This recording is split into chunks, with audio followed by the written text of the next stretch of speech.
Even space time గురించి కూడా ప్రాచీన ఋషులు చెప్పారు కదా. స్పేస్ అనేది మన వాళ్ళు వెస్ట్రన్ ఫిలాసఫీలోనండి 4 పంచమహాభూతాలు, మనకు పంచమహాభూతాలు, వాళ్ళకి చతుర్భూతాలే. భూమి ఒప్పుకుంటారు, నీళ్లు ఒప్పుకుంటారు, అగ్ని ఒప్పుకుంటారు, వాయువు ఒప్పుకుంటారు, అంతే. ఆకాశాలు ఒప్పుకోరు వాళ్ళు మహాభూతంగా. ఇవన్నీ పుట్టినవని వాళ్ళ ఉద్దేశం. అదే ఎలిమెంట్స్ 5 ఎలిమెంట్స్లో వాళ్ళు 4 ఎలిమెంట్స్ వాళ్ళు అవి పుట్టాయి. దే ఆర్ డిరైవ్డ్ ఫ్రమ్ ఆకాశంలో వచ్చేవి. మన ఆకాశం కూడా పుట్టింది అంటాం మనం. తస్మాద్వా ఏతస్మాదాత్మన ఆకాశ సంభూత ఉపనిషత్తులో వాక్యం అంటే తైత్రీయ ఉపనిషత్తులో వాక్యం. ఆకాశం కూడా పుట్టిందయ్యా. ఎక్కడి నుంచి వచ్చింది? ఆత్మ పదార్థం నుంచి వచ్చింది, ఆత్మ నుంచి వచ్చింది, పరమాత్మ నుంచి వచ్చింది. అంత మొదలు ఆత్మ లేదు అంటే ఆకాశం లేదు, ఆకాశం లేదంటే స్పేస్ లేదు. స్పేస్ లేదు అంటే టైం ఎవరూ లేరు అక్కడ, పరమాత్మ ఒక్కడే ఉన్నాడు.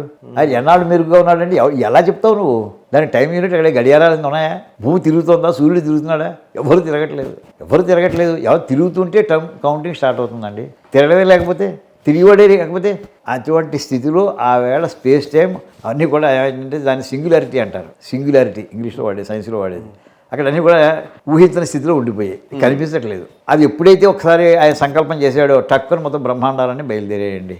బ్రహ్మాండాలు బయలుదేరాయంటే ఎవరి చుట్టూ వాడు తిరగడం, అందులో వాడు పుడుతుండడం, ఇవన్నీ ఈ ప్రక్రియ అంతా ప్రారంభమైందండి. ఈ ప్రక్రియ దానికి టైంకి దీనికి సంబంధం ఉంది, స్పేస్కి టైంకి. దీనికి ఐన్స్టీన్ చెప్పినటువంటి దాంట్లో మనకి ఉదాహరణ చాలా చక్కటి మంచి ఉదాహరణ చెప్పాడు అతను. 2 కవల పిల్లలు ఉన్నారు. ఒకే సమయంలో ఫ్యూ సెకండ్స్ డిఫరెన్స్లో పుట్టారు వాళ్ళు. ఒకడు నేల మీదే ఉన్నాడు, ఒకడు రాకెట్లో విపరీతమైన స్పీడ్లో ఆకాశంలో వెళ్ళి వచ్చాడు వాడు.